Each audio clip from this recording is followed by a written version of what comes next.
Alright, so in this video we're going to talk about setting up a game. That's going to include planning your game size, sharing your army list, then you're going to build battlefield. So you'll pick the deployment type, the secondary objective, the zones, the spells. Then you're going to go through and declare any special deployments and go through all the deployment phase. Alright, so let's talk about game sizes and lists. So it may seem obvious that, everybody normally plays the same game size. Well, when you're first starting out, I would say as learner games, you're best to do warband sizes. 1,000 points is really small and it doesn't start with a lot, so you may want to go a little more than that, but 1,000 points may be good for your first game. After you get the hang of it, 2,000 points is a really good starting point. And then just work your way up. And I feel like as the learner games go, if you take 500 or 1,000 point increments and get bigger and bigger, it'll help you just see how your whole army works together. And it definitely won't seem so overwhelming on your first couple games. Alright, so the typical game is going to be 4,500 points. I think in every country it's pretty much just been standardized to the 4,500 points for tournaments, and that's what everybody ends up playing locally. I like 5,000 point games if I'm not prepping for a tournament, but most of the time we're going to play the 4,500 just so everybody's going to be at the same points and it's a consistent list size. Now if you do want to play any great big games, that's where you're going to play the grand armies, and those can take a day, even 2-3 days, depends on how big a list that you put together. And then before you start your game, you are going to want to share your list. I typically suggest as you're building an army list, try to have an all-comers list, so you're not playing one list against this person with this army and another person with a different army. Try to make sure that you can work with one list and make sure that it can do well against most armies. Alright, so building the battlefield. I do think this is important, and you want to figure out what's going to be best for your club. What you're going to want to do is just agree on terrain and the placement, and you can do that a couple of ways. We have some terrain map packs through 9th Age, and those are my preferred method. Some of the tournaments put together their own map packs. You can use those. Or you could go through and randomize for terrain and the placement on it. And I would say mix up your terrain placement from game to game. If you're going to be playing Sylvan Elves, you're going to love woods, so you're going to want to see at least 2 woods on every board. If you're shooting Dwarf or other army, you're probably going to want to see a lot of hills. What I would say is, try to mix it up to where you're seeing different terrain pieces in different spots, so you don't always have a hill on this side and a wall right in the middle, and and the same thing over and over. It will make your game a lot better. So here's an example of a terrain map pack from 9th Age. And if you scroll down, you'll see that there's going to be a lot of different maps through this. They have a PDF, and it'll have different angles for the terrain. It does a nice job of mixing stuff up. And I suggest something like this, and if you can randomize and just say, I'm going to play this map or roll dice for it, that's probably the best way to go ahead and start planning your terrain placement. Alright, so for the deployment and the secondary objectives, what I suggest if you're just learning how to play frontline clash. That's going to be the 12 inches off the board. That's going to be our very standard deployment zone, and don't do any secondaries. It's going to be good just to go ahead and get the mechanics of the game and your army down before you really start adding more stuff. Now once you've got the basics of the game down, I strongly suggest you play secondaries once you have everything going, because the secondaries really do balance everything out, because gun lines become a lot tougher to take the secondary objectives, and there's armies that are going to do well with secondaries versus armies that won't. You'll start building armies that are meant to be able to handle secondaries so you don't lose games even though you won on points. So I think that they're a really important part of the game. I would just avoid those in the first 3 or 4 games that you play. And then I also suggest that you randomize both the deployment and the secondary objectives, because when you mix one secondary with a different deployment type, it completely changes how the game plays for army to army. So I would say, what we typically do is we're going to do a randomized dice where we just roll a d6 and then we pick them that way. Now the deployment types might change in the future, but for what we have currently that's supported by 9th Age, we have 1 which is frontline clash, 2 which is dawn assault, 3 is counter thrust, 4 is encircle, 5 is refuse flank, and 6 is marching columns. And if you go down below this, what you'll see is they're all going to have a full description of how everything works, so go ahead and read those. Now what you also see below that is going to be the secondary objectives. So we have hold ground, breakthrough, spoils of war, King of the Hill, capture the flags, and secure target.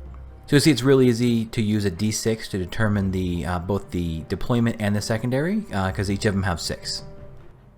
Alright, so I probably should have showed you this page beforehand because this is where all the downloads are on Ninth Age. I will include a link to it in this video, just look below here. But on the download page on Ninth Age, if we come down, you can see you have the quick starter set. Then we're going to have all the full books, and then all of the slim books for the armies that you can download, as well as all the rules packs. But what I wanted to show you here too, since we're talking about scenarios and map packs and things like that, is we're going to have the map pack that you can download, the terrain pack if you want to print them yourself. Here's where you get all of your spell cards and your flux cards. And then there's also an additional scenario supplement, and that's going to have a lot of scenarios other than just the 6 that I talked about a little bit ago.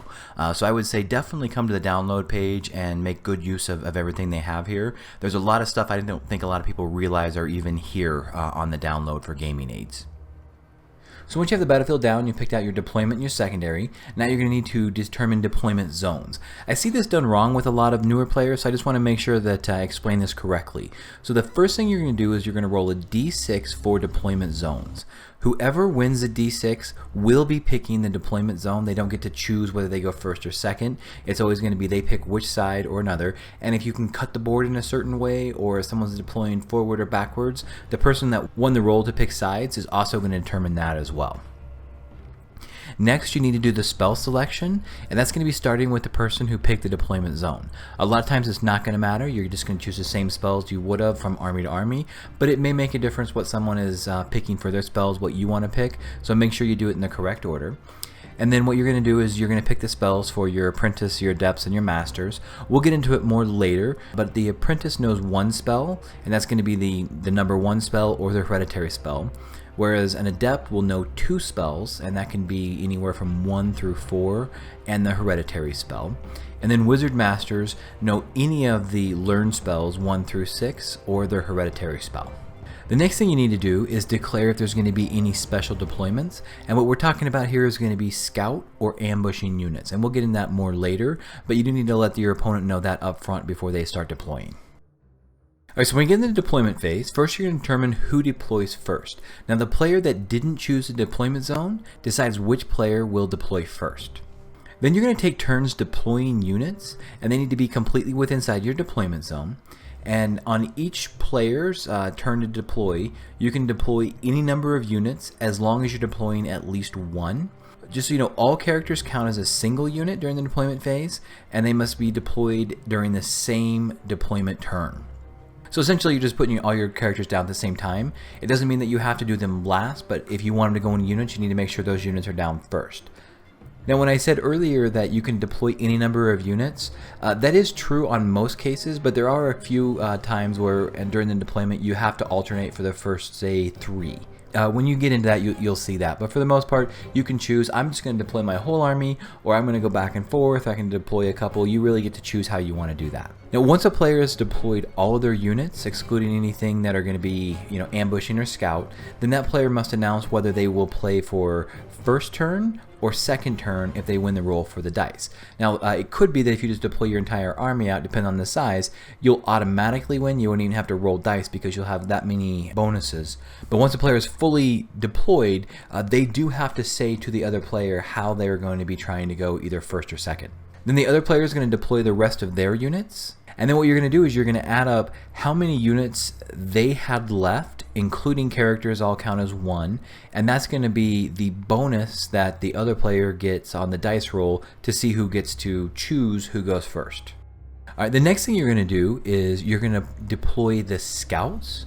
And what you do with that is you're going to be starting with the player who first completed their normal deployment. So basically, if you deployed out first, then you're going to start with your first scouting unit, and then you'll alternate from there.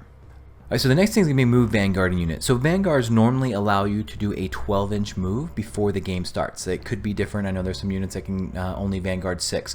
But whatever you can vanguard, basically you're going to start vanguarding those, and the person who finished their deployment last is going to be the one that is going to vanguard first. And then if there's multiple vanguards, you're going to alternate on all the vanguarding. Now if you have any other rules or abilities or anything, you want to make sure that you go through those and you get those taken care of before you start the battle. And then finally you're just going to roll for the first turn.